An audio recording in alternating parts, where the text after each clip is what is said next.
You know, I love reading gardening books. It is like one of my favorite pastimes. But you know, before the internet, any knowledge that us old-timers got came from hanging out with people that were gardeners that knew a lot more than we did, or from books. And I've got, well, okay, I don't want to say tons of books because people really are brutal on YouTube. If I say tons of books, they'll say, well, you've got at least 4,000 pounds of books. I don't want to say tons of books, but I have a lot of books. I have a whole bookshelf just dedicated to gardening. And that was how we got our information. And now with YouTube and forums and stuff like that, people don't even have to buy books anymore. But you know, there's something about books. And I don't buy, I bought, like, I love photography books. I love to buy a good hardcover coffee table book about gardens. I love those. Those are just, I'm fascinated by some of the photography. But, that's all I really buy anymore. I have so many books, but unfortunately, a lot of the books, there seems to be like every time you turn around, somebody's coming out with a new gardening book. And to me, that's just kind of mind-boggling. Because what happens is, people will write books, and then somebody else will say, I'm going to write one, and 5-10 years later, they write another book, and all the older books kind of get relegated to the back of the bus. They're kind of like, they're ignored. And it's just unfortunate, because people have been writing gardening books since, for hundreds of years, but nobody cares about them. Nobody even knows, I don't want to say nobody, but a lot of people don't even know they exist. But to me, I don't need to buy another book on different types of vegetables and how to plant them and stuff like that, because it's all been written before. And if you think that you have to go out and pay lots of money to get these books, you don't have to. Because, praise God, there are people out there that have the knowledge and the energy to take a lot of these old public domain ones and digitize them and put them on the internet for anybody to download. And so what I do with a lot of times is I will go out and research new books, find new gardening books that are on the internet that are they're incredible books. They're in public domain and they're free. And what I've done is I've started on my webpage on growyourheirlooms.com.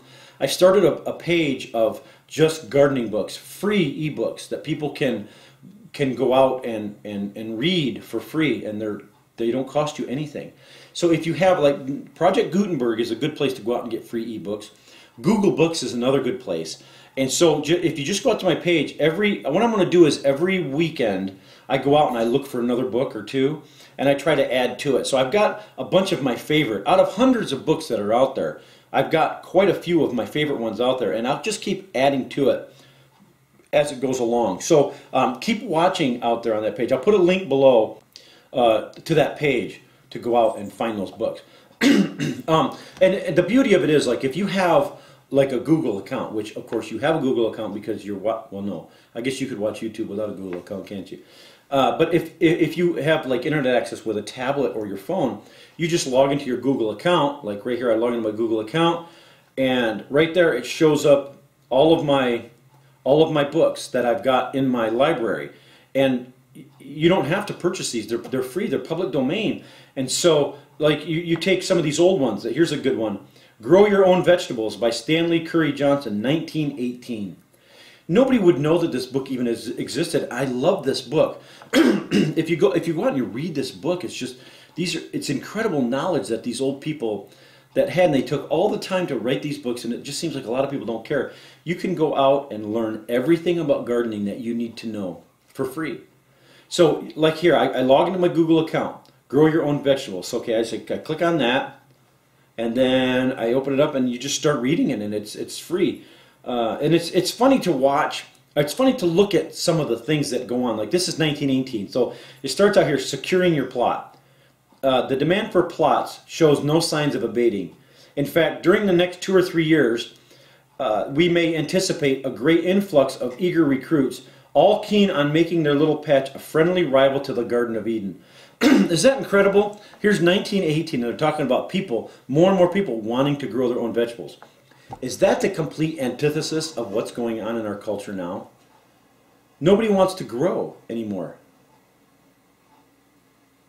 Hear my coffee pot. My coffee pot's making these weird noises. It's possessed. But it's complete opposite of what's going on in the world now, because nobody wants to grow. People are not now. That may be changing, because people are more about survival and stuff like that, which is a good thing. Excuse me. I was working outside, so now I've got, like, it's been raining here and stuff like that. So I apologize for coughing, but this is great, and this is all. This is 1918. I mean, you just go on, like some of the names of these books. It's incredible. Let me give you a couple of them here. It says Home Fruit Growers by Maurice Keynes, 1918 also. Putnam's Vegetable Book, 1917. The Apple Tree by Liberty Bailey, 1922. Oh, this is an awesome one right here. Look at this. Every Man His Own Gardener by John Abercrombie and Thomas May, or Maw, 1787. There's a book on here that's over 200 years old, and thanks to Google and other people, they're digitizing these books. And 1718, it's an incredible book. I've read part of it. I started reading some of it yesterday, and it's great. An Introduction to Vegetable Physiology. So, you know, if you guys are thinking that you're kind of feeling like you're not kind of up to snuff because you don't have the money to be able to buy these books and whatnot, guys, you don't have to go out and purchase all these new books, because all of these books and all the knowledge from the past, and even these old timers that are writing these books, and that knowledge all came from generations before us. So there is really, like the old saying, there's nothing new under the sun. All that knowledge is out here on all these books, and these books are free.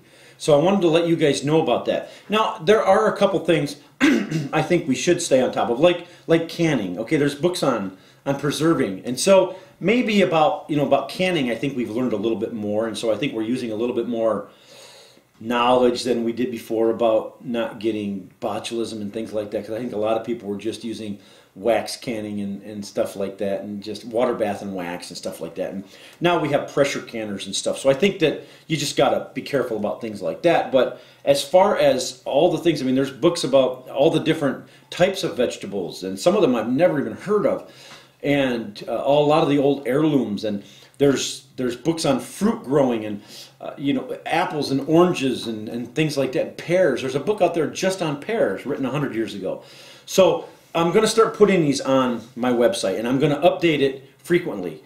And so if you haven't gone on to my website, make sure that you sign up for the feed, because I'm going to post new books as I find them. I'm going to post them on as a post, and so you can get an email. So over on the right on the web page, it'll say get Grow Your Heirlooms delivered to your inbox. So that way, whenever I find a new book, you'll get an email about that.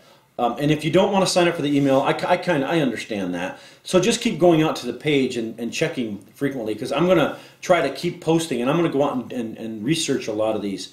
So I'll just keep adding them as I find them, and I think you guys are going to be thoroughly excited about all the books that are out there. And so that's kind of what I wanted to just tell you guys today, that these books are free. They don't cost you anything. If you have a Google account, or if not, there's some other ones. There'll be links to ones that aren't Google. You can just go out and download them. I think the Gutenberg Project, they've been doing that since I can remember. Even from the beginning of the internet, Gutenberg has been doing a lot of books. You can download those as text files and put them on your tablet. But anywhere that you have internet access with Google Books, you just sign in, and there's your library. All the ones that you put into your library, you can read them anytime, any place, whatever you want to do. So those books are available, and I want to let you guys know that, okay? So, yeah, and if you guys happen to find one that might not be on my list, send me a message so that I can add it to my list, all right? And, I mean, my list is just scratching the surface. I mean, I've found hundreds of books out there, and my list so far is up to about 50 of them that I think are the best ones so far that I have been reading. So, yeah, I want to let you guys know that, all right? So, yeah, free, public domain books. There's just tons of them out there, tons. I don't want to say tons. Sorry.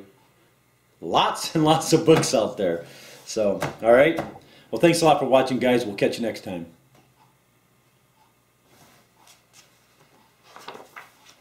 I love gardening books. I love picture books. I love photos.